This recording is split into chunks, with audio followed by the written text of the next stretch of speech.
சோனு, மோனு மற்றும் ரீனா ஆகியோர் விளையாடுவதற்காக வெளியே சென்றனர். வெளியே இருந்தபோது அவர்கள் ஒரு பூனைக்குட்டியை கண்டனர். அது ஒரு பெரிய எலியை பார்த்து கொண்டிருந்தது. "ஹே, அங்கே பார்!" என்று கத்தினான் சோனு.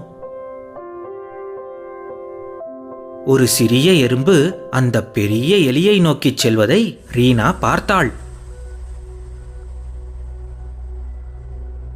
திடீரென்று ஒரு பெரிய நிழல் அவர்கள் எல்லோர் மீதும் விழுந்தது. ராட்சத கழுகு ஒன்று அந்த வீதிக்கு பறந்து வந்தது.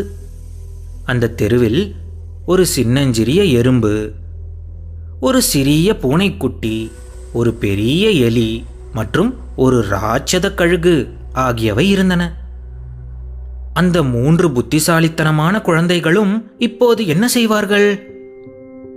அவர்கள் தங்கள் சின்னஞ்சிறிய கைகளை தட்டி ஓசை எழுப்பினார்கள்.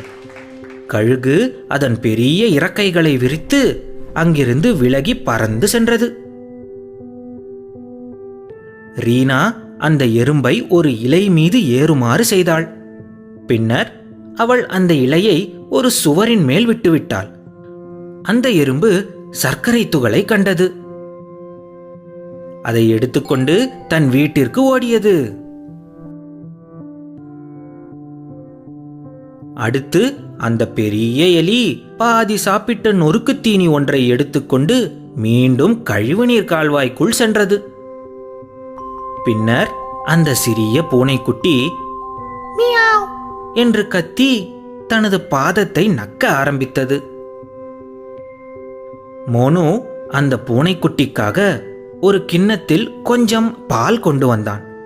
அந்த 3 குழந்தைகளும் அதனுடன் விளையாடிய போது மரத்தின் மீது அமர்ந்திருந்த அந்த ராட்சத கழுகு தன் கண்களை சிமிட்டி அந்த இடத்தை விட்டு வெகு தூரம் பறந்து சென்றது.